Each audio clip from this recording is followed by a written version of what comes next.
Talking Eagles draft now, Mike. Yeah, I'm not as enthused as some people about this draft. I think it was very good, probably B+, maybe I'll go A on a good day, depends how I feel. What are your thoughts with this draft? How did they do? Everybody's saying A to start with.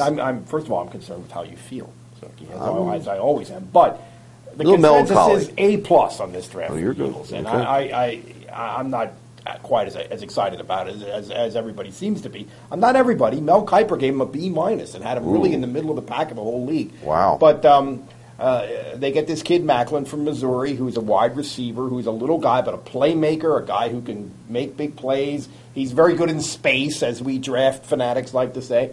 But he has never been in a system where he's had to run routes and get open the way an NFL receiver has to do that. So we wonder if he's going to be better than, if he's going to be good enough at that right out of the box to distinguish himself from the 4 or 5 receivers that the Eagles already have.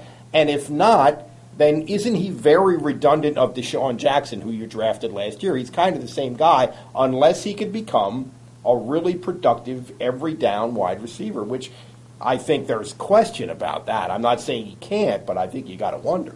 Well, a couple points. One, everybody thinks this is a great pick because he slid to them at that spot. They were supposed to take Moreno. Well, Moreno went so early at 12, nobody can complain that he got away from taking a running back.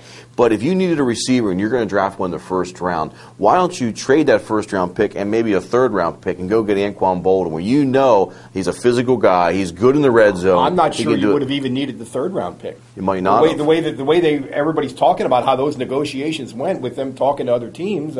I'm not even sure you didn't need. If you wanted to upgrade, the first round pick would have got him easily. Because we don't know if he's physical enough or anything else, because he didn't have to do that in Missouri. So if all you had to do is fork over some money and some draft picks, and you got to have Anquan Boldin. And they have money. They have cap space. So they could have used that pick that they got this kid from Missouri almost certainly to have gotten Anquan Boldin, a proven Pro Bowl wide receiver. You know, when Ty Macklin develops, and maybe he'll be as good as Jackson the first year. Jackson had a very good rookie year. But if it takes him a couple years, is our quarterback McNabb still in Philadelphia, or is these guys being groomed for Kevin Kolb? But you don't know. If he has as good a rookie year as Deshaun Jackson, that's not going to be as good as Anquan Boldin would be. Exactly. That's a great point. Overall, the draft, because of what they did at that spot, they didn't take the running back until the second round, and they got a local guy in LaShawn McCoy.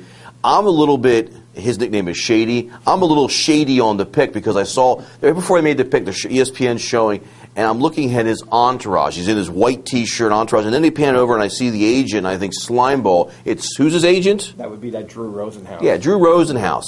I'm afraid of character issues here. And even if he gets good, Mike, and replaces Westbrook in a few years and becomes the back, depending on what his rookie contract has left, Rosenhaus is going to hold him out because he always does shady things with his players, and I think it could be a character issue. I understand. I hear you. I'm a little less concerned about McCoy than you are. I think McCoy's an excellent pick, and I think he's a pretty decent kid too. Well, I hope. I mean, he is a kid who has been a star since he was 8 years old. So there is that issue, and he is going to be close to home and close to his homies. You know. That is an issue, But I like that pick. I think that's a solid pick. I hope he can block, too. I hope he doesn't become a Lorenzo Booker. I mean, that's something that he's going to have to learn. Become like Booker or Ryan Moats. He's not Lorenzo Booker. Okay, all right. He's better than that. But when you equate that they took their 28th pick and got Peters, they've got their line covered now. They took 2 of their 5th-round picks to get Ellis Hobbs, a defensive back who was a starting cornerback for the New England Patriots. Last 2 years has been 25 or 26 years. 26. Last year of his contract, they'll re-sign him.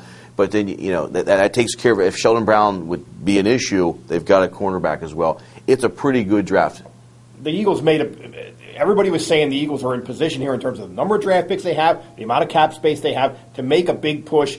They made a pretty big push. I think if you're reasonable, you have to say they did some things to really address some things, and they didn't behave in this draft like, well, we know we're one of the elite teams and we know that we're right there, which we've kind of heard from them in the past. I don't think they really behaved that way. They made a big move. They filled some holes this draft.